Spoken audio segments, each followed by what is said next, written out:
We're going to go ahead and start, and first of all, I want to thank you all for coming. By the way, this is going to be recorded and put out on the CLL, Center for Lifelong Learning website, as well as Zoom. So if you have friends or you want to see this again, you'll be able to view this in the not too distant future. The CLL will be putting this out. This is put on by CLL. They asked me a while ago if I would give a presentation about technology at Leisure World, and hence here we are. So I've got some rules, and we're going to talk about that, how this is going to play out. And because I want it to run smoothly, I'm going to talk about a lot of different things, but I'm not going to go into a lot of depth. And but anyway, I'll explain more in a minute. I want to tell you a little bit about me. You saw it in the newspaper. I've been in the information technology industry. I started right out of high school, and actually began my first job working for the Communications Satellite Corporation. And this is actually me, very young, in their data center up in Clarksburg, Maryland. We had just bought these new multi-million-dollar data center computers and all. And I was working with them for about 7 years with them. And then in 1980, I was hired by the Intelsat, that's the International Telecommunications Satellite Organization, and for most of that time I actually managed their data center. We were responsible for spacecraft launches, working with NASA and European Space Agency, and this was actually my last day at Intelsat. I had been offered another opportunity that I took, and I had left them, but this was on Connecticut Avenue. I don't know if you've all ever seen at UDC, there's a very high-tech building there. They've now moved out of it. They're now currently in Tyson's Corner, and then have offices elsewhere in the country. But we ran this 24 hours a day, 7 days a week. We were doing all the television booking and circuit assignments and all for all of these signatories. We had about 120 some countries that belonged to the system, and we were doing all these things, broadcast satellite. If you all remember in the 70s and 80s, whenever something was going via satellite, you'd always see it via satellite on TV. Well, now it's just assumed things. But back then, at that point, it was exclusively Intelsat. They were doing it throughout the world, globally. And it was a very cool job, but it was very high pressured.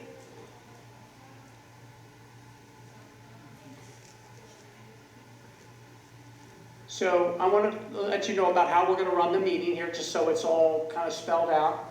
We're going to have some fun, and we're going to learn some new things. Some of you will probably know some of the things I'm talking about, and I'm trying to cover it as broad as I can to address a lot of the things that people ask. And a lot of my presentation is made up of having now worked for Leisure World for about 6 years and having lived here about 8. I've always asked a lot of questions. So I'm going to try today to cover a lot of these to help address them and make you feel a little more comfortable about it. It's going to be informative. I'm going to try to give you as much as possible an example, so you can kind of just see I'm not just talking about something. I'm going to, in a couple cases, I'm going to show you something. So I want it to feel like that. And it's not going to be heavy technical. I'm going to try to keep this as plain and simple English as I can. I don't want to talk about a lot of technology terms. Now, some of them may come up in the presentation, and I'm going to try to explain them as we go along, because there's a couple things you probably want to be aware of that may require a little bit of more than just a real basic item. I will cover, again, a lot of topics, but again, not any of them in a great deal of detail. And assumption is little or no knowledge. My assumption is everyone in this room hasn't got a clue about what we're doing here, so I want it to be very simple, so you guys can have the opportunity to, I'm not talking way out here in high-tech stuff and all, where you're kind of wondering, what's he talking about? I'm going to try to not avoid that. And there will be a question and answer period. I'm going to do that at the end. So the reason is I found, having done a lot of these presentations over the years, that questions and answers can get away from you, and it really eats the time, and we've allotted an hour and a half. I don't think it'll take that long for me, and then whatever's left, we'll certainly do questions for people in the room. We'll turn the lights on for that, and also people on the Zoom meeting have the opportunity to ask questions. I'm going to show you I'm going to talk about various products and vendors and companies and stuff. I'm just so that people understand, I'm not endorsing any of these. I'm not recommending them. Nobody's compensating me to talk about those products. It's just, these are things that a lot of people can relate to, and I want you to kind of see that. So, and again, it is being recorded, so what I want you to do is, okay, just sit back, relax, and enjoy, because we're going to have some fun. And this is our agenda. This is what we're going to cover today. I'm going to do introduction. That's what I basically have done. And I'm going to do some fun facts here in a minute. We're going to talk about technology and how it can help you in your day-to-day lives. And not just things the trust or the management company's doing, but things you can do for yourselves and all to kind of enhance your life. And there's a lot of things that are actually very simple to do that really can make a difference. And we'll talk about that as it affects people that may have some disabilities and all, because technology is going gung-ho about that. We'll also talk about Leisure World's use of technology for residents, what the Trust has done. I've been with them 6 years, and I originally was only going to come work for them for 90 days, and we kept coming up with new things to do. So I've worked on a lot of projects here that you'll see, and we'll talk briefly about those. Well, also how to get connected to the internet. A lot of people ask me, what are the ways, how can I get connected? And I'll get into that. We're going to talk about smart homes and associated devices. This is a huge up-and-coming thing in our society. I actually have a smart home here in Leisure World, and I'm going to show you what I've done, and we're going to talk a little bit about that, and the value it brings to seniors. It really, really takes a lot of the chores that we might normally do, and has something to do them for us, and we can spend much more time at our activities and attending things like this. Now, this is the one that's probably going to throw you. We're going to talk a little bit about robots. Well, you think, what in the world is he talking about? We'll come back to that, because I've got kind of a neat set of stories to tell you about that. This is will become in the next few years mainstay for as people having computers, people will have robotics in their homes, and I'm going to show you some of that.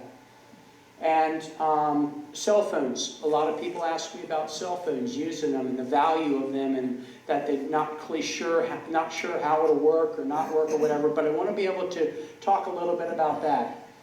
And then we want to talk about connecting with your family and friends. I get asked this all the time. What's the best thing to use, or what am I using? Well, a lot of times people end up using what their kids use or their relatives use, but we'll talk a little bit about that, how to video chat. And then our Technology Resource Center. That was what used to be called the Computer Center. Big changes are coming there now. We've got a lot happening, and I'm going to cover that. As you probably all saw by the introductory screen, I'm actually on the board of directors for that. That is a 501c3 nonprofit organization, completely run by volunteers here. In fact, we've got several people here on our board in the presence here with us. So, some fun historical facts. You all might get a couple of chuckles out of this. I saw these and I thought, let me show you a couple of things. So, the oldest calculating device was something called an abacus. It's been around hundreds and hundreds of years. It's something that we use, and actually sometimes you can still learn about this in school. The first mechanical computer, believe it or not, was invented in 1862. It was called the Babbage differential engine. It weighs 700 pounds, a little bit heavier than your cell phone. But that was designed for very basic. I think it had 21 different things it could do, but very, very simple. And then the first computer mouse was made of wood. It's hard to believe, but the very first one that was ever built, the frame of it and all was built out of wood. Kind of an interesting bit of novelty. And then the first internet started, it was in 1969. It was called ARPANET. We talk about the World Wide Web or the internet and all. That was actually not the first one. It was called ARPANET. I had the opportunity, and I worked with the Communications Satellite Corporation to work with that in the 70s. We had a link to NASA. We were collecting data on structural analysis for building spacecraft and all, and we got to have stuff going back and forth. Back then you were running at like 9 or 10, 15, 20 characters a second. You weren't running at millions of characters a second. It was quite different back then. But it worked. In fact, I think at the time we were on it, it was in the dozens, the number of organizations or people that were actually using it. It was done as part of the US government. The next thing is the first cell phone came out in April 1973. If you think about it, that's just 1 year shy of 50 years, and before that there weren't any. The first Apple computer was 1976, and you look at where we're at today with that, how that's all changed. The first webcam was used to monitor a coffee maker so they could tell when it was low on coffee. Crazy, but these are all factual things I checked. The first website did not come out until 1991, and it was all about the World Wide Web project. But that's how new that has been. As a matter of fact, for the first year, you could count. The people in this room, we could each put up maybe 2 fingers, and that's how many websites existed within a year of coming out. But now look at it today. And today, it's estimated there are now over 2 billion websites throughout the world, all in different languages and all. Huge, huge takeover. What it's done for our society is mind-boggling. The first smart cell phone was in 1992, and that was by IBM. And we'll talk later in the presentation. I'll tell you a little bit about the difference between a standard cell phone and a smart cell phone. There's a lot there to be talked about. Total estimated devices, that is mobile devices, that's cell phones or things that might be tablets and all. Worldwide, there's now almost 14 billion of them. And you figure the planet's about 8 billion. That's almost 2 per person, for every person alive. The next one was the percentage of seniors over 60 that have cell phones is about 98%. This is current. And the ones that have smartphones is about 80% have smartphones. It's really changed. In fact, I've watched this for a couple of years, and that is exponentially grown over the last 5 or 6 years. People getting on board. A lot of the younger generation, their kids and all, they're saying, hey, why don't you get this so I can keep in touch with you? And I run into residents here all the time that say, my kid told me to get a cell phone, so I have it. But I want to kind of take a little bit of the fear out of that today. And this is the one I really like. YouTube started off as a dating site. Anybody here watch YouTube? Y'all on YouTube? It is the largest website for having videos on it. And it really started back then I thought that was pretty funny as a dating site. And oh, how things have changed. This is a fun one. A lot of people ask me about, we were talking a little bit about my career. If I now look at this picture, 50 years ago, I might have looked at it as an abstract drawing with a hand that really looked kind of funny. Today, most people might relate that to a robotic hand. And that's actually what it is. It's a robotic hand that exists. So things have changed over the years. You look at this one. This is things that what the future is going to bring us. And then even me today. And then something from the past, 1973. This one I think you'll get a kick out of. This was my very first day on the job at Intelsat. ComSat. That was this right here. That down here is the ComSat building. If you all ever go up 270 towards Frederick, it's on the right-hand side up near Clarksburg. That's their building. That was where their laboratories was at. And that's where I worked for about 7 years. But that's a difference in those pictures of about 49 years. Okay, so how can technology help me day-to-day activities? I want to touch a little bit on this now. So when we look at technology, it comes in a lot of different forms. Sometimes it's not some mystical or magical thing.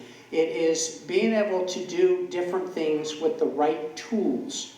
And what I mean by that, a phone is actually a form of technology today. Your smartphones, even your basic phones, that is technology, and it allows me to do different things. I have, in this picture here, I'll show you a laptop. That has a different type of application, and I can actually make phone calls and things like that on some devices. There's smart devices here, and so there's a lot of things out there. You have to look at it when you think of technology. It just isn't something way out in left field. It's a lot of different things you can use to do types of technological advances. Typical, simple, just being on the computer, typing stuff. This gentleman might be typing an email or a letter. And I want to tell you all a quick story. When I was working in the computer center, that's what we called it at the time, I'd gone in there and there was a volunteer with a lady in there that had never used the internet before, ever. And she had just finished showing her how to send her first email. I think she was in her 80s. And she was just absolutely beaming, and she was so surprised it really wasn't as difficult as she thought it was, because somebody took the time to show her. And I think that was cool.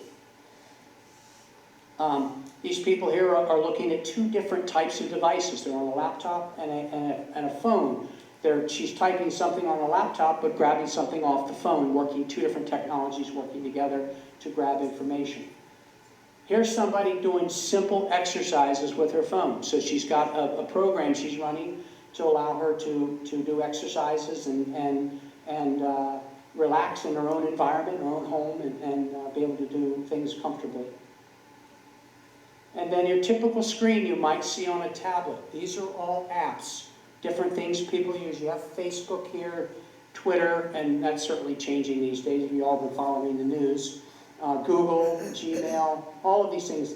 LinkedIn is a site for people looking for jobs or putting their history out there. I'm actually out there, it talks about all your history and all. It's pretty cool. So there's a lot of avenues there. And then a typical cell phone, when you bring your screen up, may have your time and clock and all that on it. So, how can it help you day to day? I'm going to give you some ideas of things you can do.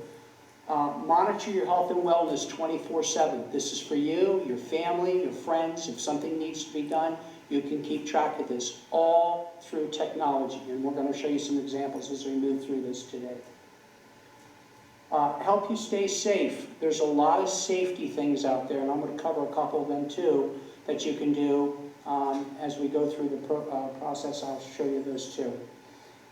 Very easy to stay in touch with family and friends, etc. I mean, I'm amazed even today how many things I had reached, points where my daughter called me and I got some text messages from people, some phone calls and all, where before it would have been very difficult to get that information and keep in touch with all these various elements and people and all. So there are a lot of easy ways to do that. Alerts family and friends and caregivers if you need something. This technology is there, and I'm going to show you some examples. If something comes up and you had an issue, you could easily contact them and not have to be even trying to go find a phone or something. I'll give you some examples. Helps you researching information. The information that's out there on the web. I know my wife occasionally asks me a question where I don't know the answer, and I'll say, ask Alexa or Google it. And typically, you're going to get the answers or some sort of answer you want on whatever information you are very easily, and I'll give you some examples more today. Provides avenues for entertainment, games, movies, chatting, etc. I mean, it's unlimited, the different types of things that are available to us now through apps or online that just has made it so simple to interact. Keeps you up the news and views of the world. I mean, think about it. Almost anything going on anywhere in the world, you can instantly get information about that. We've never seen such a thing before. Shopping and researching products. I'm sure all of you were like me, probably on the web for Black Friday and yesterday for a day called cyber shopping. That's all about technology, computers, and all the shop. And they're selling billions and billions of dollars worth of goods. But you know, when I go shopping now, and my threshold is $500. If I'm going to spend $500 on something, I'm going to do my research. So I go to different sites and I'll search about that product and see what it is. I go out to YouTube a lot of times and I'll listen to a series of them. So I don't want to go to one person with their biased opinion or maybe biased. I'll look and see what different people are saying. If there's a pattern, then it probably means something. Manage photos and find them quickly. I have thousands and thousands of photos. My wife and I cruise a lot. I've done 34 of them in my life, so I've taken a lot of pictures. And I have them all cataloged now electronically. I can pull them up, I can print them, do whatever I want with very easily. You can manage documents.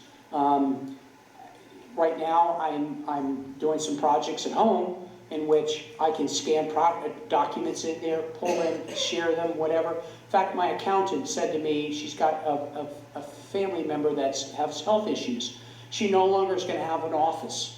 So if you want to do your return, you can electronically send them to her. She'll do them and electronically send them back to you. In fact, she electronically files it for me, all through technology. It's very cool. Access delivery services, food, transportation, and all things that you need to do very easily. You look at all these cottage industries that have started up just to do things like Uber and Lyft and all these food delivery, Grubhub and all those things have all come out of the web being their mechanism for doing their business. And then tools to help individuals with disabilities. And I'm going to cover that because that's really important. There's so many things out there that the tools are there to help people that have things that may not just be obvious. They may be not quite as obvious to the world, but they're things that they can do. And I'm going to cover some of that as we move on. And then there's so much more. All right, now I want to talk a little bit about the management company. And I've asked these questions. A lot of these are, oops, this thing's flying all over the place. A lot of these are projects I've worked on since I've been here. And we're going to talk a little bit about them now. So, high-speed internet. All of us, if you own a home here in Leisure World, under the current contract we have with Comcast, everybody has the ability to have internet access. It's included, it's part of it, and it's amazing. And for me, because I have, and I'll explain it later a little bit more about it, I have 30 devices connected to my box at home. And because I have a smart home and I have a lot of other devices, and what I had to have before, the cost was a lot more than I'm paying now with the service and getting so much more. So it's really, really made a difference. I can have things hooked wired to it or wireless. I chose in my house, I have this box that I got from Comcast, and through the technology, I don't run wires all over my house. It's all interconnected through wireless connections. My computers, my cameras, you'll see a little more, but all these devices are all wirelessly attached. And I'll show you how that can be done. Now the next one is the gate system, and everybody knows in fact you probably have seen me if you've gone up to the Norbeck gate in the last 6 weeks, other than a couple of days I was at Connecticut Avenue. We're currently putting on these RFID tags. And I want to take a minute to tell you a little bit about this because I've gotten a lot of questions. So because we're going to record this, that everybody can hear this all at the same time here and when they go to listen to the video. So there are two parts to the new gate access system. There's what they call credentials access, which is the RFID tags, and that's what we're putting on all the vehicles now. We're taking what was the old tags, and there was about 6,000 vehicles in the community, and for those that want to be on the new system, we're putting the tags on. But we are having to test them because people come in at different angles, and we've learned that the windshield designs are different, so we want to make sure that they work and work well. And the reason we went with RFID, and that's one of the questions a lot of people have asked me, is there were several reasons. There's a couple of different technologies. One of them is license plate reading, and there was concerns about privacy and stuff like that, and it was much more expensive. The other one was these things called, because a lot of residents here are snowbirds who live in Florida, they actually have these barcodes on their cars. And there's two problems with that. One is with the snow up here, if you don't thoroughly clean your windshield, or actually in the case of those, typically on a side window, it can't read those. RFID is a radio signal. That stands for Radio Frequency ID. That's what it stands for. It was developed by the US military years ago for friend or foe. They put it in jets so they knew if it had it in it, they were friendly. But then it's a lot of applications that come on since then. So the other reason we couldn't go with the barcodes or the other one was the readers that we had to have would have to go out past the guardhouses. And at the main gate, just past that gate is not our land. It belongs to the county. So what we had to put on was in front of the guardhouse, as you come in actually behind the guardhouse, where we read the tags and allow it to work. And then when I was speaking to them and we were looking at this, we asked about longevity of this, and they said most everybody will get rid of their car or move away from the community or whatever before the tag goes back. They typically just last and last and last. So that's the RFID side. The other side is the visitor management. People are asking me about that. We already own it. It's already in place for some testing. I've actually had it and been using it for about a year. It is extremely easy to use. It shares the same database that the RFID does. It's a product called Dwelling Live, and it allows you to still do your 8 visitor passes that you do now with where you go to the headquarters, or excuse me, the admin building, and you request the passes every year. I don't have to do that anymore because I've been testing the system. I do it electronically, and I can change those 8 people anytime I want. If I want to say, okay, I have a daughter who lives in Colorado. She didn't always live in Colorado, so now I don't have her on a regular list of my 8. I have her where she can be an on-demand visitor. So I can set those 8 up. I can have it to where I might have occasional visitors, like I have a housekeeper that comes in. So I can restrict her that she can only come in certain days on certain hours, and any other time she can't come in. I can also set it to where if I was to have a party and I wanted to invite a whole bunch of people, I can put them into the system. I can create a spreadsheet, copy it over their email. I can send that an email blast or a text message to all those people with all the information about my party, and it could be on a particular day at a particular time, and it's done. And then security has that information. I don't have to call in each one individually. I can do it as a bulk setup. So it really, really makes it a whole lot easier for me to manage it. That is probably still several months away. We need to finish, or the management has made the decision, they'd like to finish up with the RFID tags before they introduce that. And when they go to introduce it, you're going to get an invitation to join the website. It'll be a one-time passcode. You'll sign in, and then you can set up your passes for everybody. It's real simple. There's a video to train you. Really, really easy to use.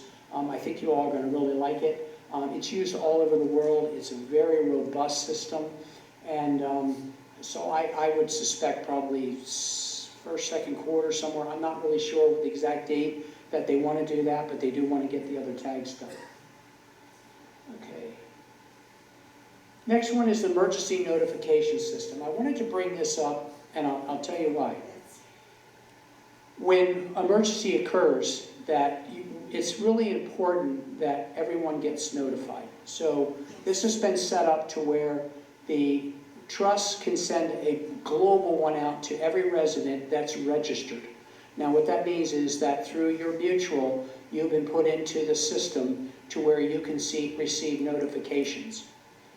There's 3 ways that you can get a notification from the system. And here they are. I can get a text message, I can get an email, and I can get a phone call. And I'm going to tell you, you want to do all 3. And here's why. If you remember 9/11, when all that happened, try making a phone call that day. I don't know if any of you tried. It was darn near impossible. Where if I go all 3 ways, I have a much better chance that one of those ways might be working okay for me to get the notification that I need. And when I get a text message or I get an email, I get notification on my phone that I've received it. So it's not like it's just sitting there waiting for me. I can get an automatic notification that that message has popped up.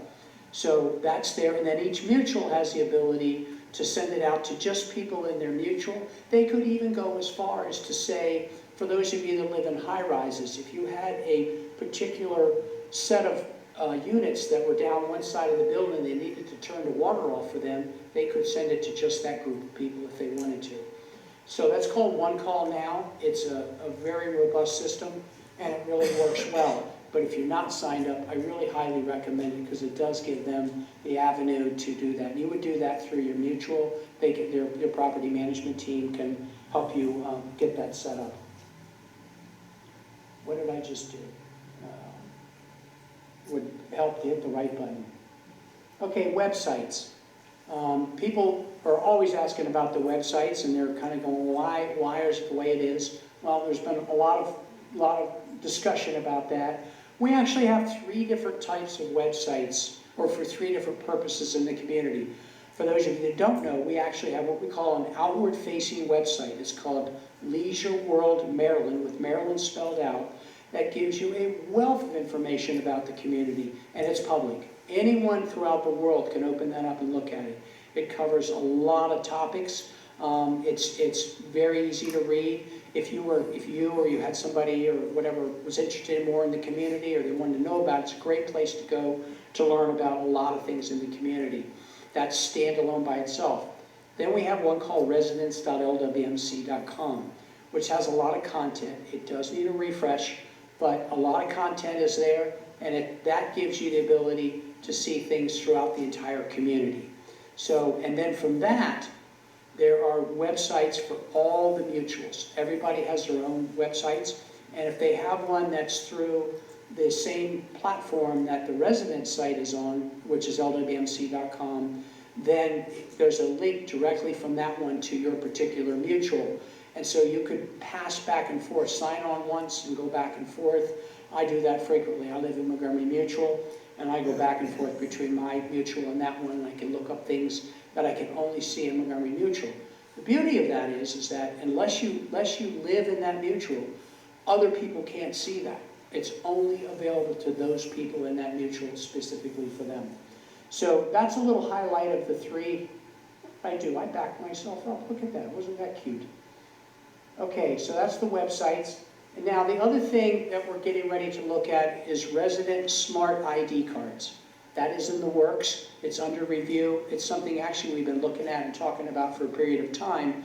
And this is a little bit more than this little plastic laminated card that we have now that we show people when your car. I don't think the guards can quite read it from the car, but they just see the outline of it. So this one now will be electronic that will allow you access to all kinds of services.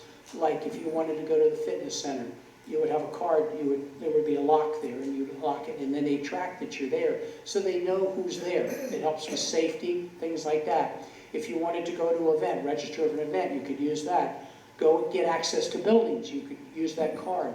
And then you could show that for whatever you needed to. And they're very, very prevalent. In fact, most of the communities similar to ours that I've talked to all already have those in place. So that is something that's being looked at. It can tie into this Dwelling Live system to where we have one database and everything can be shared back and forth, and it will allow them to track who's gone where and all, which is, again, for safety. You go to most assisted living places, a lot of them have systems similar to that. But for us, it would be a good fit here. The other thing that has come up, and I don't know if you all are aware of this, but the FCC, the Federal Communications Commission, a few years back, has made a decision that the use of copper wire in this country is going to go away. So one of the things I've been working on in the last few months is identifying all of our phone lines, not our telephone system, which is what they call a voice over IP system, which is all internet-based phone, to the older style phones which were under copper wire.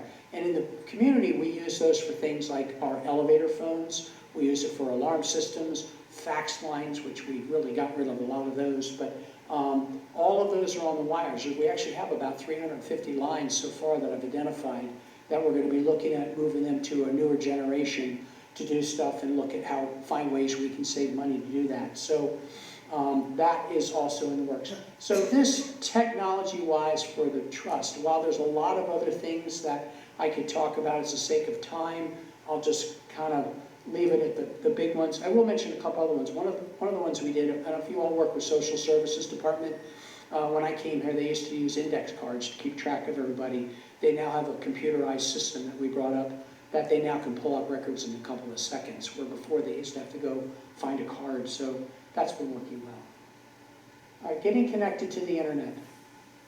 Okay, I mentioned that we have this service with Comcast, which again is every single home here. All 5,660 homes have the ability to get a cable box for internet in their home. It's included in your service. So it's included in our fees. It's a nominal fee for that. But I can then connect to that box. I can hardwire it where I actually run a cable from my computer to it. Or in the case of me, I do it through the Wi-Fi. I also have the ability, if I wanted to connect through my cell phone, which is not necessarily through the Comcast line. It's using my cell phone service that I can now get in and do internet type things through that. So oops, sorry, tricky finger there. So the idea is that depending on what you want to do and how you want to do it, you have a lot of availability. And to get in there and tie your home into the Comcast service, it's pretty straightforward. Comcast helps you do it. They have all the service techs to come out and do it or help you over the phone. And I'm going to talk a little bit about that in a second. So, a lot of you might have a box sitting in your home that, oh boy, am I just going crazy here, aren't I? What did I just do? Ah, hello? The darkness here. I don't know what I just did. It's your escape. I can't see it. There you go. Oh, there it is. Sorry about that. That was my handy-dandy finger there.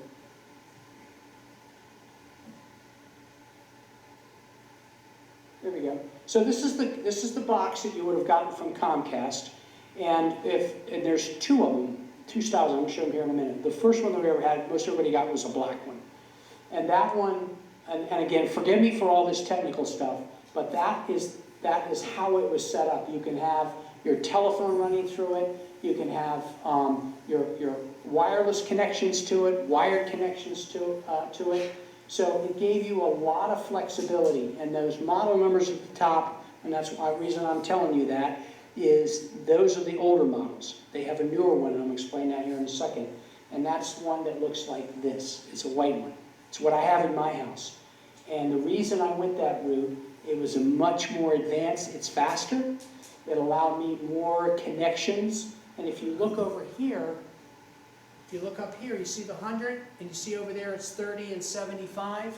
I can have a whole lot more devices in my home. You say, well, why does that affect me?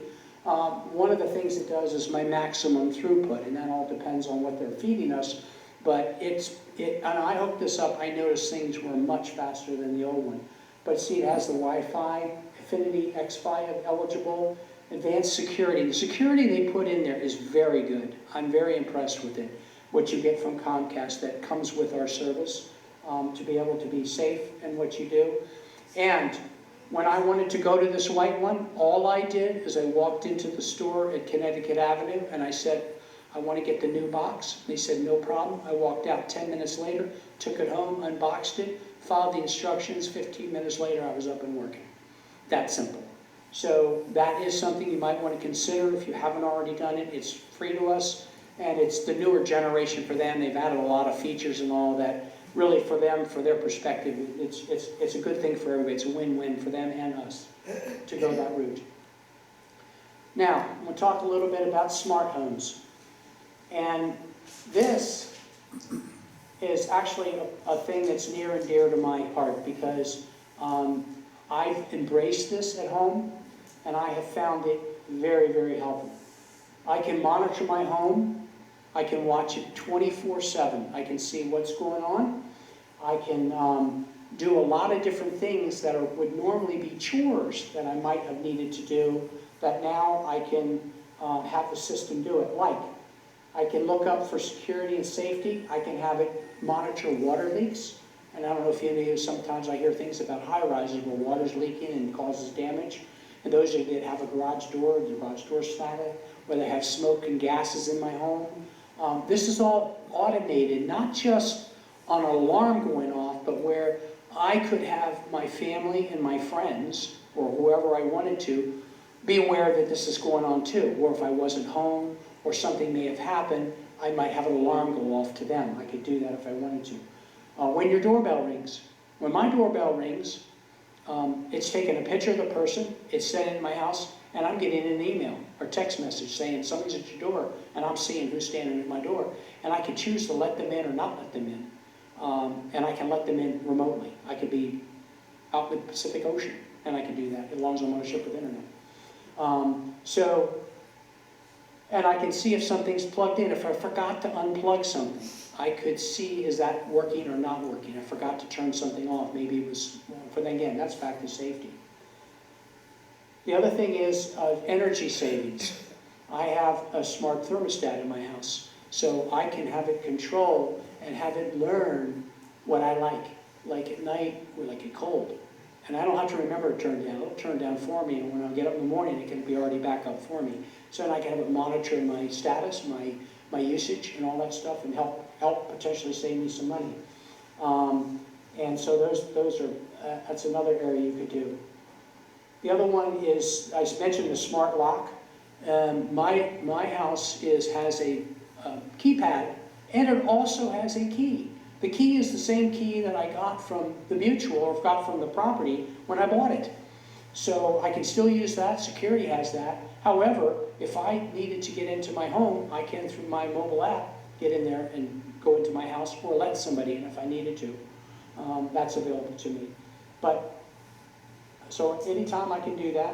The other thing is you can perform tasks through smart assistants, and I'm going to show you that in a little bit, what they mean. Things such as Google Home or Amazon Echo, and we'll be talking a little bit more about that as we move on.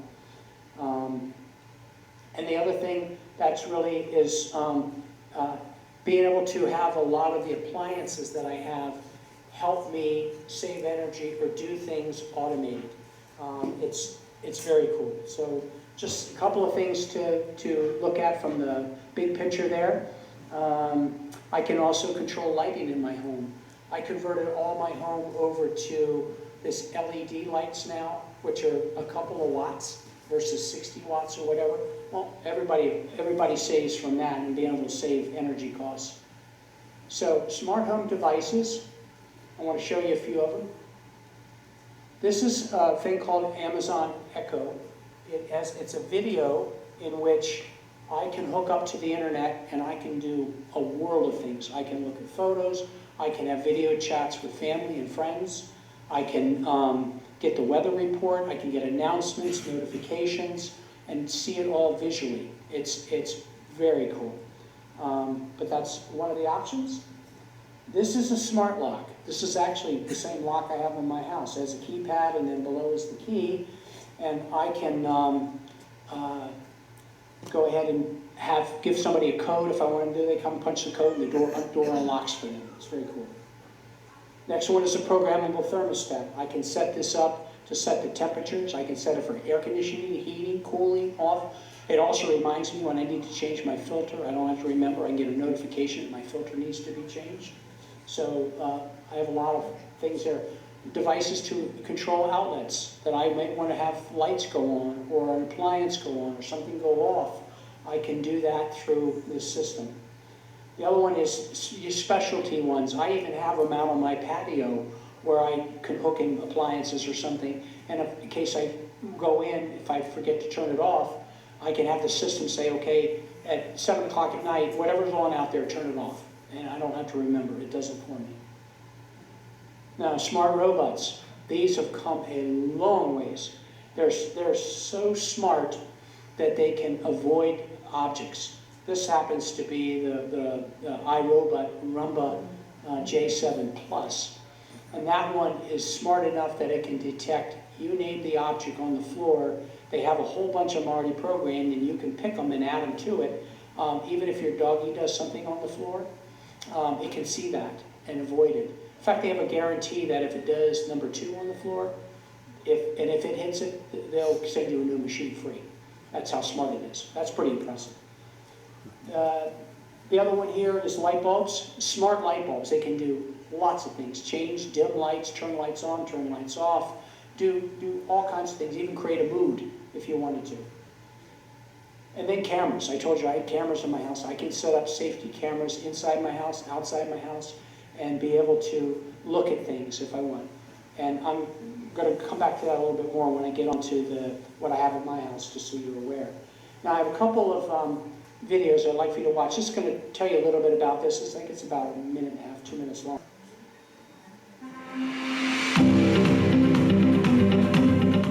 Thank you.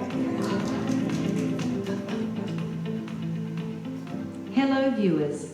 In this video, we are going to see about a fascinating technology that jumps straight out of sci-fi movies, smart home technology. In the digital world, connectivity is the key to functionality. Smart home technologies do not just make humans' jobs simple, but also address critical issues like global warming, climate change, and renewable energy by automating energy consumption process. Let us start by knowing what exactly is smart home technology. Smart home technology generally refers to any suite of devices, appliances, or systems that connect into a common network which can be independently and remotely controlled.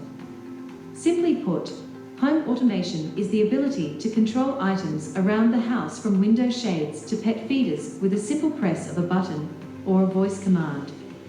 Since we came clear about smart home technology, let us go through some of the smart home devices that make a perfect connected home. Smart security locks. Smart locks offer a variety of features including door and window sensors, motion detectors, video cameras, and recording mechanism. Accessible via cloud, users get real-time information on the security status of the home. Smart thermostat. Smart thermostats typically allow users to schedule their desirable temperature settings and incorporate it into the home automation systems. With the smart device, users can monitor their HVAC from wherever they are. Light automation. Robot vacuums can be controlled from the user's smart devices, including smart speakers, making the cleaning process easy. Smart health sensors. Having smart sensors throughout the home that will keep tabs of residents' health and look for signs of illness. Further, in case of an emergency, it can remotely connect with medical practitioners and alert caretakers. Shape-shifting furniture. Using shape-shifting furniture, smart home residents can change the shape and function of the furniture on command, thus helping save space in smaller homes and apartments. While connecting the smart home appliances to a smartphone or any other connected control unit is a huge convenience, there are many other advantages of smart home technology. It helps people have a greater awareness of where their resources are being used and for what. So, given so many interesting benefits, wouldn't you like to live in a smart home?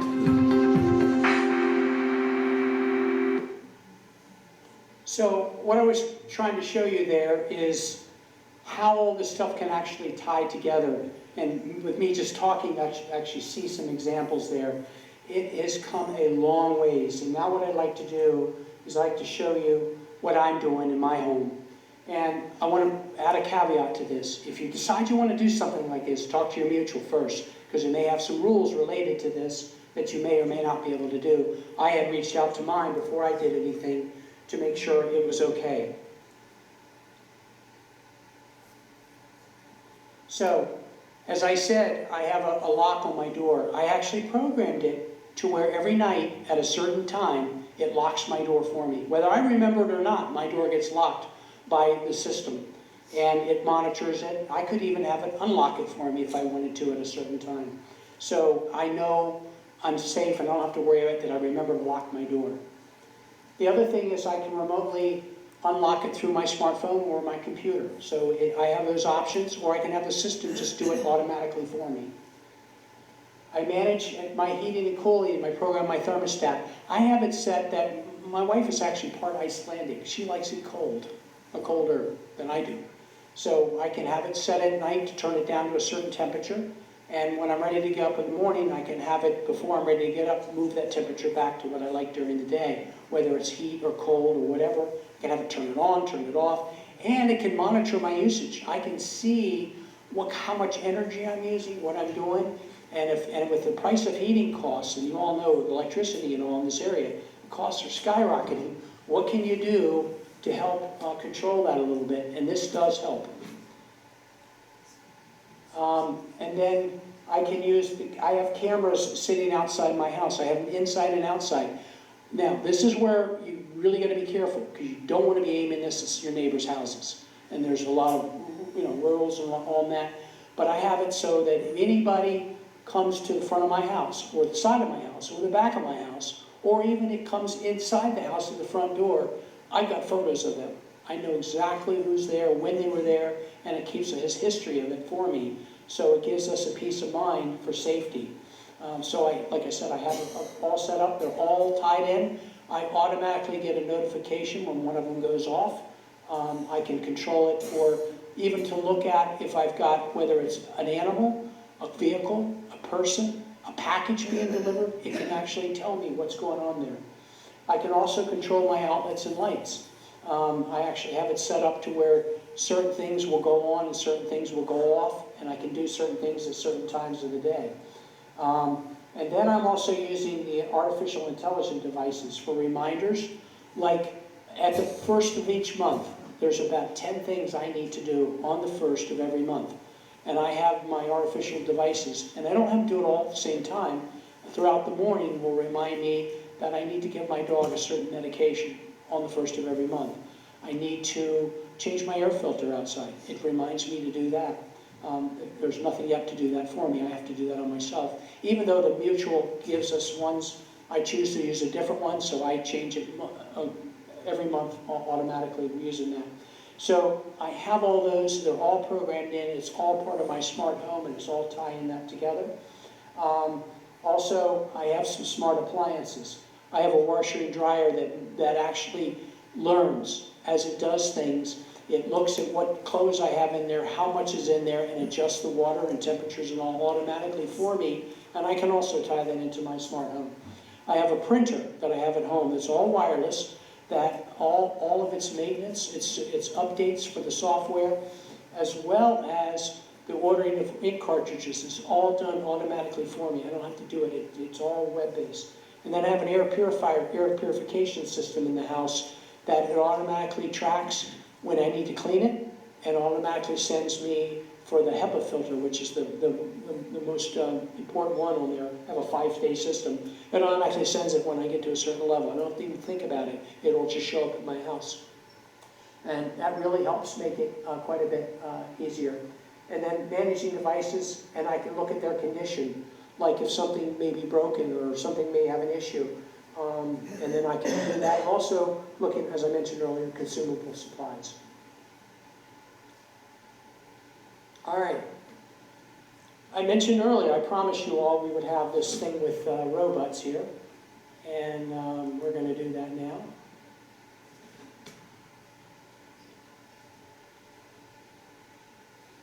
So, some robot facts. People always ask, what is a robot? Robot came from, it's actually a word that means drudgery, hard work, or forced labor. That's what they'll do. They'll actually do all this forced labor for you. And it comes from the Czech word of robota. Then a robot is a mechanical device. It can do things automatically or remote controlling. And then there's telerobots that actually operate by remote control. And then there's the chatbots, which they're actually a form of a robot, is Amazon Alexa, Google Assist, Apple Siri. Those are all automated programs that can interact with people and do things. They can not only communicate with you, they can actually do things on your behalf. And actually that's an integral part of my smart home, is having those devices working. And then of course there's robot pets, and I'll explain a little bit more about that in a little bit. This video, I think you're going to get a kick out of. And this is kind of, when I started seeing these things pop up, and really it's really been a mainstay for people about the last 5 or 6 years. And what you're going to now see in the 2020s is this becoming a item which you're going to see in people's homes. Amazing amount of them. So let's watch this. I got a kick out of this one. Do it a little bit.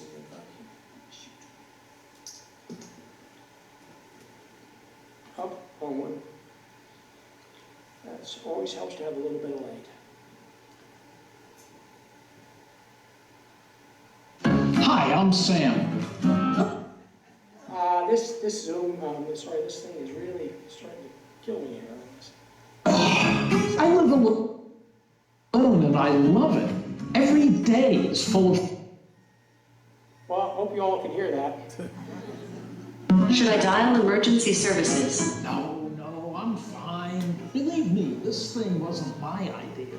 But I've got to admit, it's growing on me. I'm in better touch with my family, especially my grandson. Talented kid. It reminds me to do stuff I'd prefer to forget. It's time to check your weight. 180 pounds. Would you like to exercise today? Breathe in to your legs. Very good. Now I can even get a checkup without having to go to my doctor's office. Pretty good, Sam. Don't sound so surprised, Doc. I've even started teach an old dog new tricks. The kids really like that they can get in touch with me anytime. Hi, Dad. What's up? Just taking my meds, sweetheart. Like I said, I like living alone. But I'm open to other possibilities. So what you saw there was a gentleman whose family encouraged him to get something like this, and he now uses it as part of his life to do a lot of things. Now this product that you just saw on the other one is actually a company called TEMI, T-E-M-I, that they've developed these for individuals. The ones that are white like that one are actually more medically oriented, to do things for people that may need medical assistance either in a medical facility or at home. So they're out there, they're not tens of thousands of dollars. In this case, the one you saw run a couple of $1,000s. This one's even cheaper. This is what is about to hit the market for Amazon.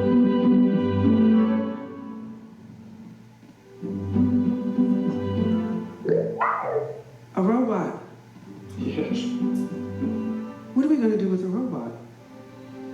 Well, Astro, follow me.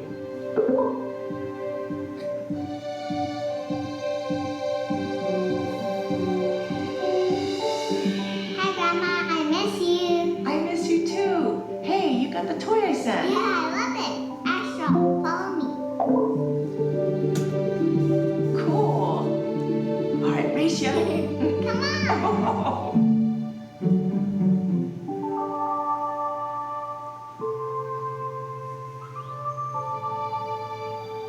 Told you I turned it off. And now I totally believe you. Ooh, yikes. Message from Steve. Remember to eat something green today, Dad. Check.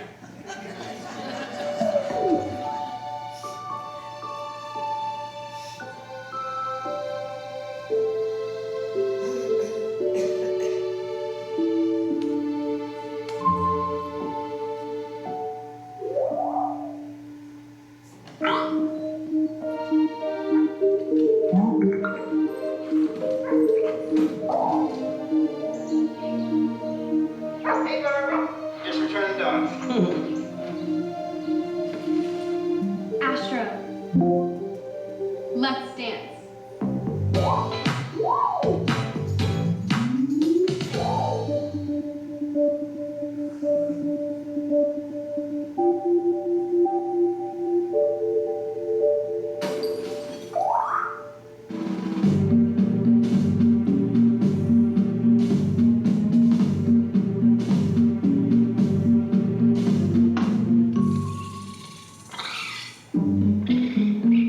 Thought we weren't home, huh?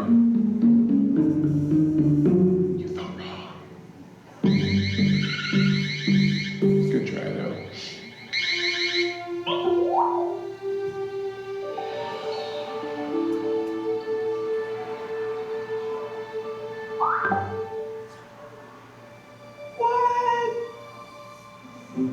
Thank you. Oh, I got this.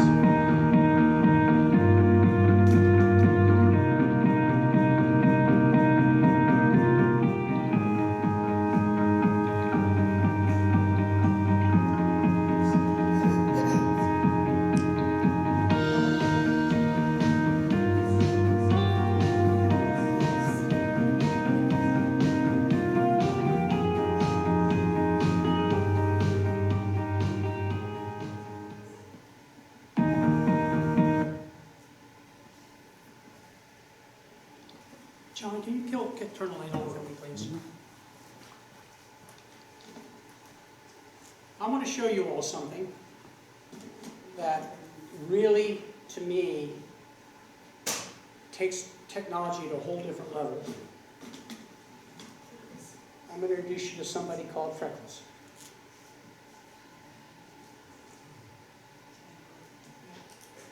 Thank you, John. Can you all see this? So this is Freckles. He is actually a robot. It's heavily used for people with dementia or people that would like a companion at home. He's activated by listening to my voice, his touch. So I can actually have it, it's almost like having a real pet. When I want it to do things, he can turn his head and interact with me, he barks.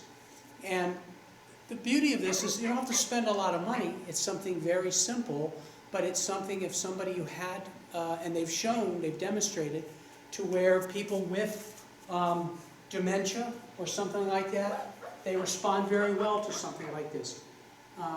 He can react, he'll stay up and keep interacting with me. If I don't do something for a period of time, he goes to sleep and I go back to him, he'll wake back up, he'll turn his head, he's barking. And to me, it's just an amazing way in which technology can come to somebody. You're not having to worry about spending on computers and stuff like that. And I'll tell you, and I'm not advocating everybody has to run out and buy this thing, but this is about $100 for something like this. It's really a very cool thing to do and have somebody around the house. Now they're coming out with lots of different ones to do this for people, but he's responding to my voice and he's responding to my petting him. So you can see it's almost like having a real dog, and they're a lot of fun to play with. He's wagging his tail as I'm talking to him, and I can set him down here. In fact, we'll leave him here for the rest of the show, and you can see him kind of interacting with us. Yeah, Freckles. Hey, buddy. How you doing? Huh? So that's kind of showing you a little bit about robotics. I mentioned 3 different types of ones here. One is the guy with the medical stuff that interact a little differently. And then the other one, which is Amazon. Amazon is coming out, that's called Astro. You all remember the Jetsons when we were kids? At the end of it after Astro. And that one, that's due to come out, I believe, next year. They're actually having a demo state right now. They'll run for like around $1,500 and be able to do a lot of that. And it can interact with your home cameras and things like that, your smart home, and be able to do things. And it's just another way in which technology can come to your home. It can be set up and be able to do things for you. See, I'm just looking around at you all. Okay, so let's move on now to well, we'll come back to questions here at the end. Let's talk a little bit about cell phones. So, when we talk about cell phones, there are really 2 different kinds. There are plain simple smartphones, and then there are plain simple cell phones, and then there are smartphones. And a lot of people, I have a lot of friends that just have a cell phone, which will be able to make calls, maybe get a text message, and some even have a camera on them.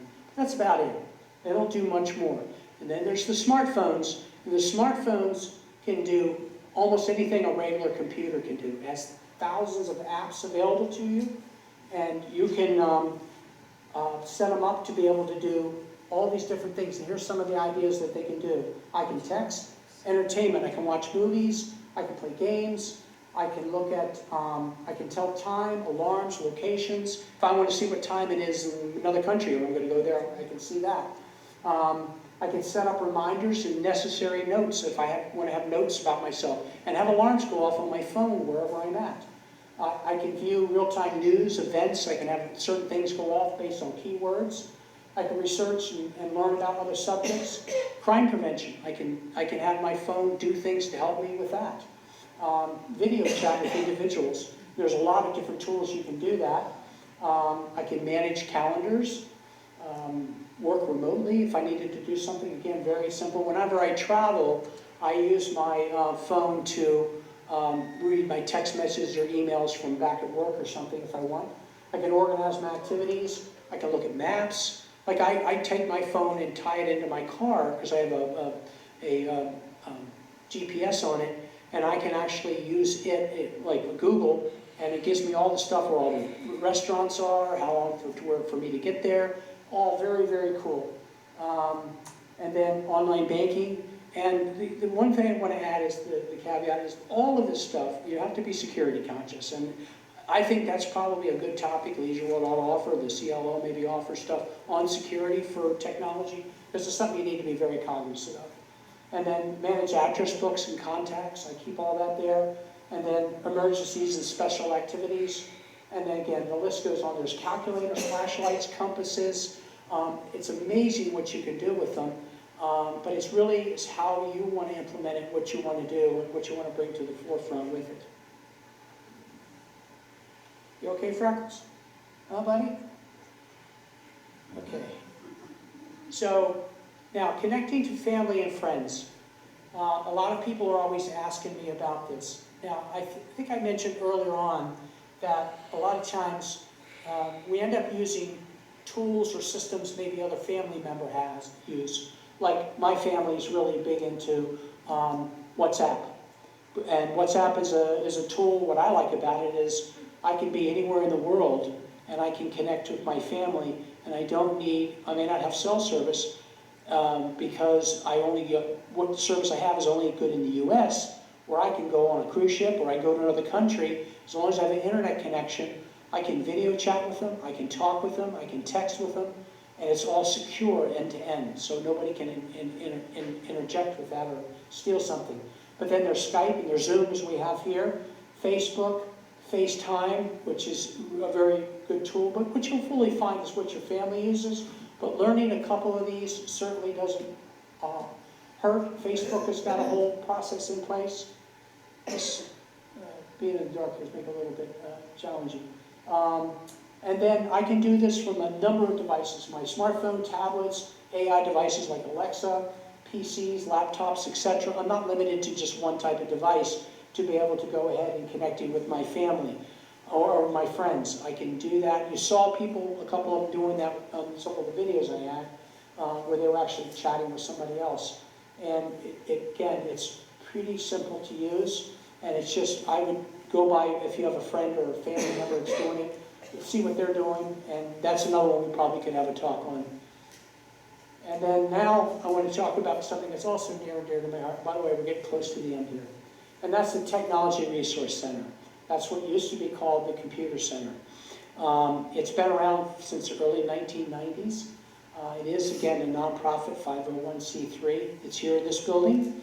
And it has a lot to offer people. The pandemic was very difficult for us, getting people to man it. That's changing. We're kind of coming back. The name Technology Resource Center is very new. That's just changed in the last couple of months. And we're now moving into a new arena of things that we're going to be offering to residents, basically in most all cases free of charge. This is the entrance to the center with the hallway. It's just down the hallway past the lifestyle office. This is inside. Over here we have an area where we have Mac computers. And you'll see the one on the right's a little bit larger. It has a different keyboard. That's for people with disabilities. We actually have specialty keyboards and specialty mice and larger screens if they need stuff for viewing. We've also had connections with the Lions Club and helped a lot of people with other disabilities come in to use it. We actually had, one day we had a room full of individuals in the community who were blind, and they had one blind person teaching them all how to use some of the tools. There's a lot of free tools available to them that they can get on and use computers and all. And I want to touch upon that real quickly, because one of the things that is happening, a lot of seniors in the community, some people come in and everything's fine, and then their health may change based on factors, and sometimes people may lose their sight, and they get scared. And these are ways in which we can help those types of people, and looking at some of these other organizations like the Lions Club becomes very helpful. So we even have our own little museum. This is actually a lot of parts, not the computer on the right, but things that I've collected over the years and what they used to look like. You can actually see some of the stuff from the 70s and 80s. And then we have a whole bank of PCs. We also have some for specialty ones there. And now what we're doing is we're starting to have a display area for smart devices. So our goal is to have it to where you can come into the center and be able to look at these devices and try them. So you don't have to go out and buy them, you can actually see what they look like. We've actually got some we've started setting up that's fairly recent, in which, That's the center there. And then we have the smart devices that you can come in and look and try and play with if you like. And then this is now what we actually have in the center. If you look here, we've got PCs and laptops. If you want to come in and you just play with them and try them, you can do that.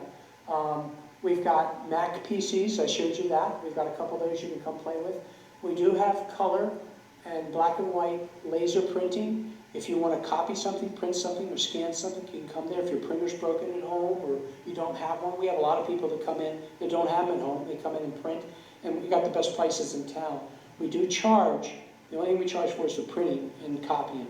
It's 10 cents for black and white and 25 cents for color, which is pretty reasonable. And then we have some of the smart devices on display. And then we do have a wireless network in there, which we've set up. And then special keyboards and mice, which I also mentioned already. And then the resources now, these are things that are now, we have available, which we're coming back up on more and more, one-on-one help and questions on a number of technologies you can ask for Androids or Apples and all. If you don't know, just call the center. They can point you to who might be able to help you. We have some lists of names of people that might be able to help answer questions. Work areas for users to access the wireless network. You can actually come in there and not necessarily use one of our computers. If you just want to be in there and work, you can. If you're at home and somebody's there, if you need an area to come and do something, you can. Again, print, copy, scan, if you want to scan something.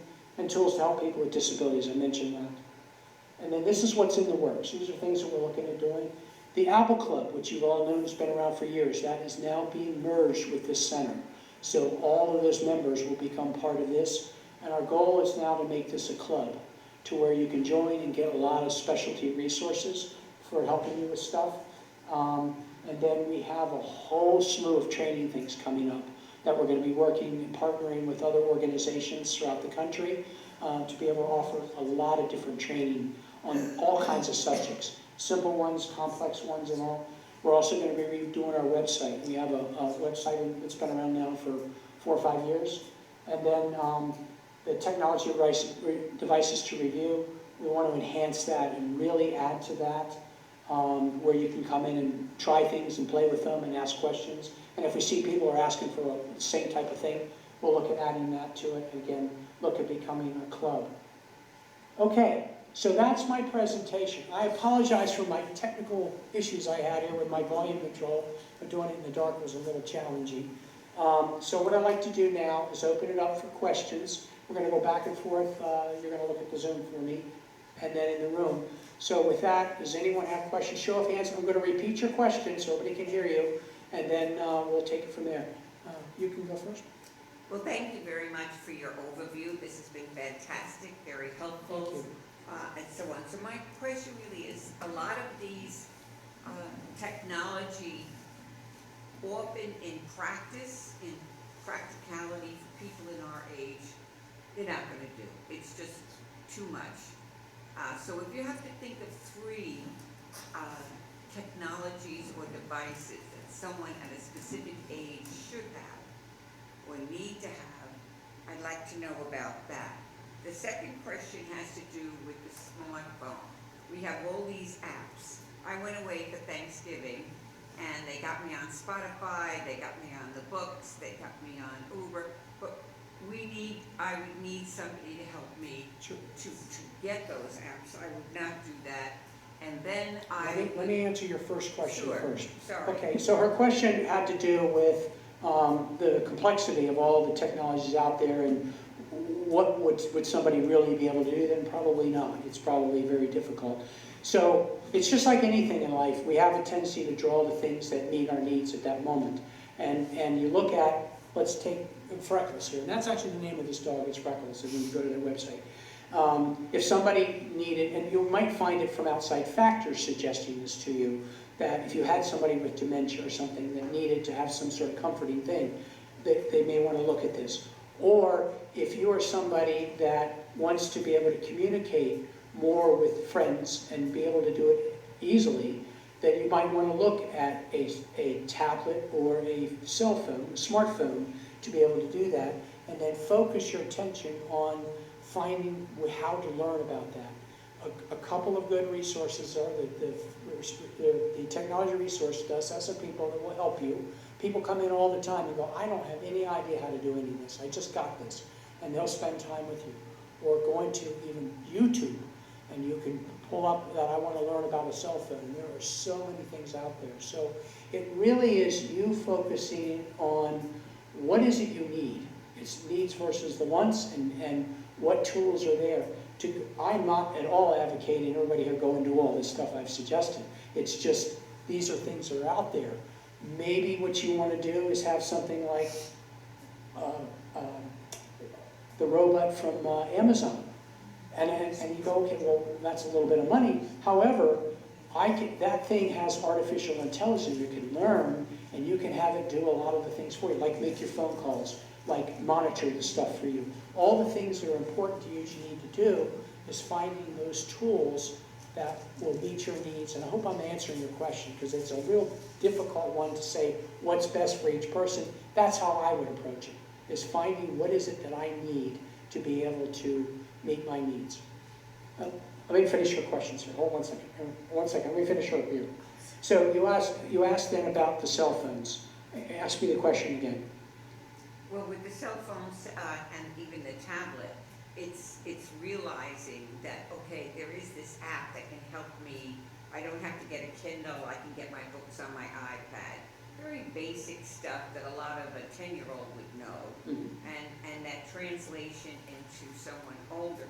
So it is, you know, some of the things that are very obvious. You're almost embarrassed to ask some young person, how do I do this? I didn't know how to get Spotify or music and so on. So I guess my question is, where can we go within our community to get that assistance? Okay, so what she's doing is asking if to learn about using her tablet or her cell phone, where can she get resources or information about how to learn how to do some specific things such as Spotify and all. And back to the resource center, that is an avenue you can go to. Can't guarantee every question you have, they'll always be able to answer it, but at least help point you in the right direction, because we do have some experts that are focused on the Apple side. We have some that focus on the Android for the cell phones, and then we have the Windows side or the Mac side, that if you had questions to do that. And again, it's taking it back to its simplest form. What is it you need? What would be helpful to you as an individual? Forget the technology. This is what I want to be able to do. Which tools would be there to best meet that need? And I know if you asked me, I would use the old keep it simple, stupid, KISS approach. If you all heard that term before. Don't make it complicated. Keep it simple. But a cell phone is, what is nice about it is small. It's easy to carry around.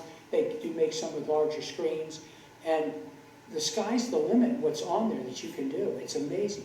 My wife had a bad accident at work years ago, and she has issues with remembering things, and it's challenging for her. So she's constantly asking me, and I'm always trying to find something for her that's simple, that to load it all up with all these applications and all, it's just overwhelming. So she needs to decide what's important to her, what she want to do, and then give her those tools. Like she's flying, she likes to fly. She got a couple airlines, so we put those apps on there, and I showed her how to use those. But keep that simple. And I hope I'm answering your question. Is that what you were looking for? I would say to her that a very good resource is YouTube. Yeah, YouTube is the other Type in one. YouTube what you want to learn. Yep. Like how do I use Spotify? Yep, You YouTube, can and that's watch a 10-minute video. Yeah, I had mentioned that earlier. The YouTube is a great The resource. great thing about it is you can hit pause while you're watching it. And watch it over and over again Yeah. if you want to learn something. Even me, when I go to learn something, because I'm in the field doesn't mean I know everything. When I go to do something, I'll watch it and then I'll try it, then I'll rewind it, listen to it again, and rewind it again. And after a while, I gradually get it and remember it. But that's the beauty of that. It's a great resource. And there are other ways out there too. Sometimes the manufacturers have ones, but YouTube, the beauty of that is just so much, the vastness out there. It's endless, endless. Did you have another question? Well, I was wondering about safety and security. We just had a blackout, and in this situation, people on my floor, I had a lot of very frightened, confused people. No one knew what was going on. One woman had a deadlock. We couldn't get her out. She couldn't get in.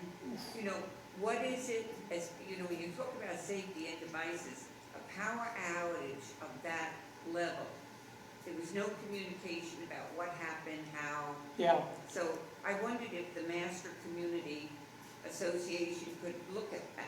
and see So, what- yeah, well, you brought up, she's asking about safety and security with the blackout we just had the other night. There, some residents ran into some issues, and how can that be done? And honestly, at a mutual level and as a community level, there needs to be like a business continuity plan. Is what do we do in the event of a disaster? How do every place I ever worked for before, we always had one of those, that if we lost power, and I know as part of my smart home, I actually have a solar-powered power center. If you drove down my street the other night and looked in my house, my lights were on. And I did it for under $1,000. So, and it's very safe batteries, and I can recharge it with the solar. So if the power didn't come back for days, I can, as long as the sun's up, hopefully that comes up every day, I can keep my energy going. But that's an option. But that does need to be done. Yes, ma'am. I love to learn about technology because it seems to be changing daily. But I have a very basic question. I live in a high-rise, the Greens actually, and I have a iPhone 13. My carrier is Verizon, and I cannot make a phone call outside of my apartment. I can't get any connection. So she's asking about her cell phone. She has a iPhone 13, and she's got Verizon, and she's having connectivity problems. And let me explain a little bit about, did I have that right? So, cell service is an interesting animal. There's a whole lot of factors that go into getting good cell service. And it has to do with the carriers, and it has to do with you hear this thing called 5G and 4G. Now, I don't want to get too technical here, but everybody know what I'm talking about when I say that, 5G and 4G? It's the generations of technology and how fast it's operating and what its capabilities are. The new one now is called 5G. So each of those has, even though they could be the same carrier, each of those can have different issues and factors. And it also depends on where you're actually at with your equipment and what the surroundings are of your equipment. Like if I'm in a building, like here, down here, probably most of you probably won't get real good cell service down if you're down here, because it's a signal that's going out, and it's affected by all those. And where the carriers are at and where their towers are at. You see all the towers around, how far you're from it. And I noticed the 8 years I've lived here almost, there used to be Sprint, T-Mobile, Verizon, and AT&T. Those were the four primary ones. There are other ones out there, but most of them, believe it or not, actually use the networks of those top four, and they remarket them under a different name, and they just have an agreement. So I could find a T-Mobile, a Verizon, and a Comcast, excuse me, T-Mobile, Verizon, and AT&T user all being in the same spot, and none of them may work in there. Then all of a sudden one may work.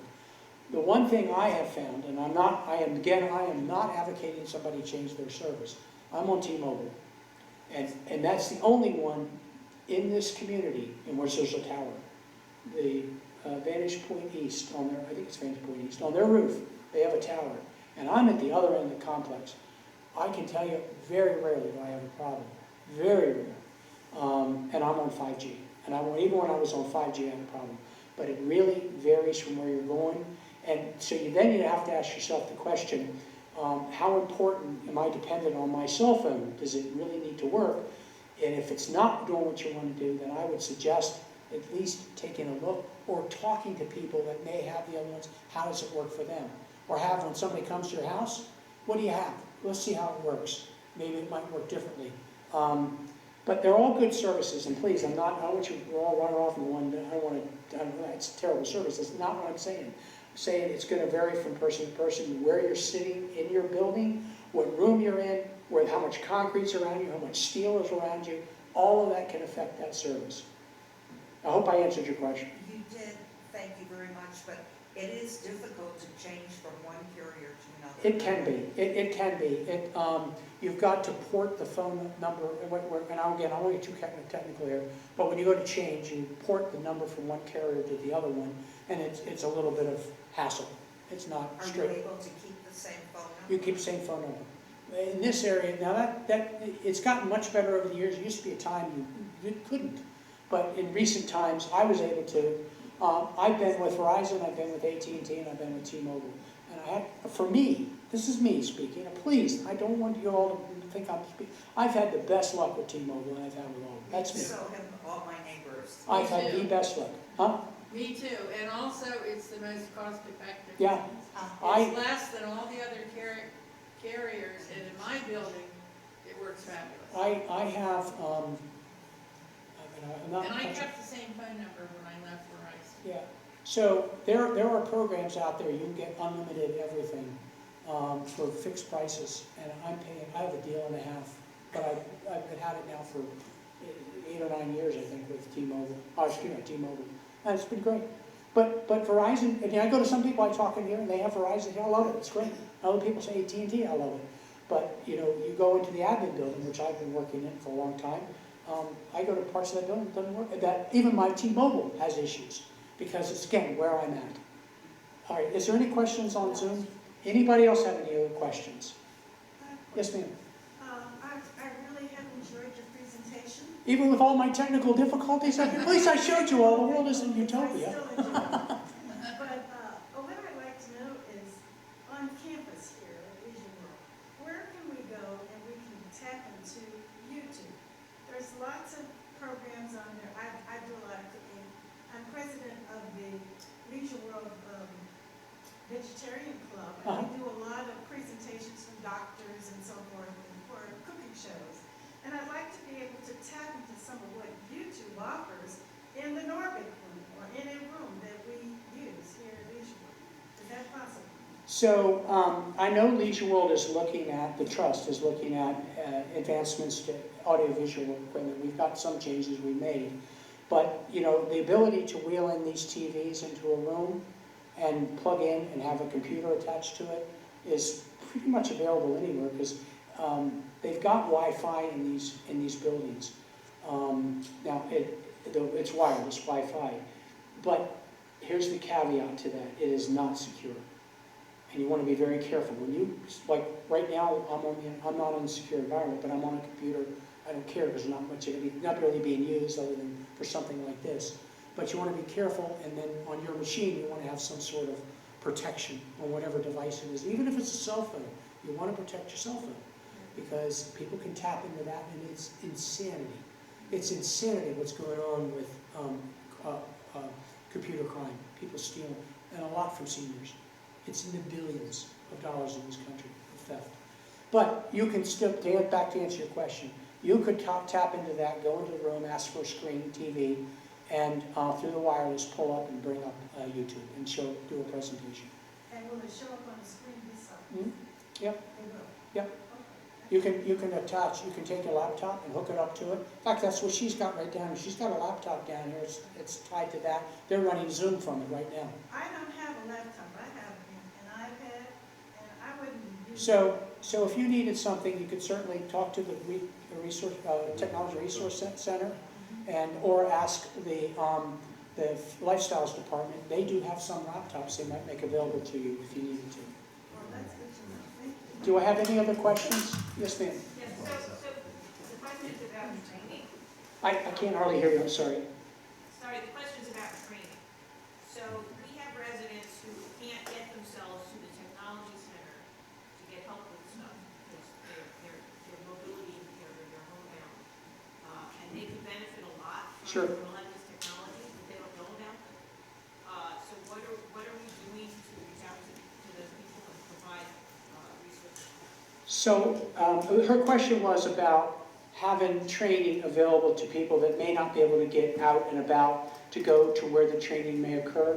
So I know with the Technology Resource Center and the conversations we've had, and one of my colleagues on the board is here, we've looked at organizations that will provide web-based training to do things, and we'll actually have programs set up that people can register for and participate in those various training programs. But back to the idea of, and as this young lady here had mentioned about YouTube and all, you can any subject you can think of, you can type and ask for it. But if you don't know what they look for, then go to something like the center or even call them. Call the center and say, hey, I'm interested in doing this. Do you have any suggestions? If they don't know, hopefully you can say to them, can you ask somebody if they can get that and call me back? And then be able to get you that information to do that. In fact, they just brought YouTube up over here. But it is something that could be worked on.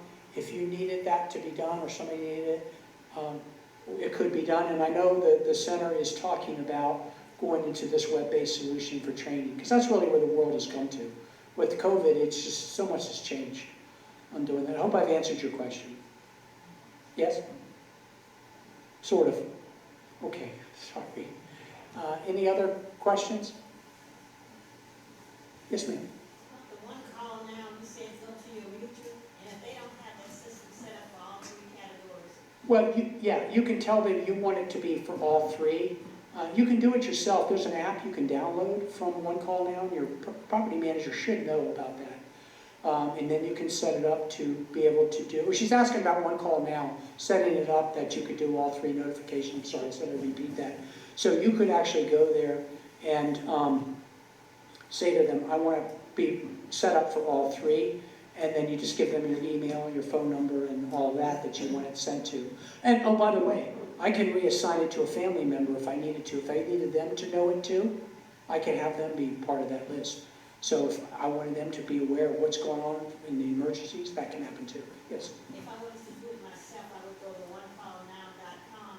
Actually, if you go to the Regional World Residents.lwmc.com, and on the last one, I think it's contacts, there is actually a page, I put it out there, that describes how to do that. It's actually on the website, residents.com, residents.lwmc.com. I also wanted to say, you're right, and the young lady's right about the YouTube, but you can also Google a lot of stuff. Yes. So what she's saying about getting information, you can also Google. Again, you got to know what you're looking for. You know, there's so many avenues out there. If you don't know, it's hard. But certainly ask, and I would use the Resource Center, the Technology Resource, as a resource to do that and see what you can find out. And then, like with the Center for Lifelong Learning, they asked me to do this, is tell them you want to see types of courses like this, or like particular subjects. Like we've mentioned some since I started talking, there are things we could be offering to everybody that might be useful, and then have them say, hey, can we get something on security for seniors? How do you address that? Or how do you use YouTube or whatever? I mean, I'm willing to come and offer them. Now that this podium is not the greatest, I've been having to balance, this thing keeps falling off on me. But there are lots of resources. Yes? I just want to say that there are high school students that need credit for graduation. Yes. And they're willing to come in here to teach them. Yes, and they've come before, but they stopped with COVID. We were using them, they were having days in which they were there. The center had even looked at using them to come in and help man the place, but again, with COVID, that kind of died out. And so you'd have to look at it from a school year to school year, and we would, at this point, we'd probably look at it next year if we would do something like that. But that's an excellent resource, and I got a lot of feedback from when we were doing that. People loved it, and they were clamoring to get in and ask them to help them with different things. They bring their device and sit and learn about it. I think it's a great way to be able to do it. That was offered by the Jewish Residents Club. Yes. Any other questions, ma'am? Yes, the Resource Center, can you tell me when the Apple part of it, the Apple user part of it is open to residents? Well, it's whenever the center's open, that part is in there. Who can help you, it depends on the schedule, but they've got a list of who's knowledgeable on each of the subjects, and they can give you the email or the phone number of that person for you to be able to call them. Those that are willing to let you call them, otherwise they come into the center.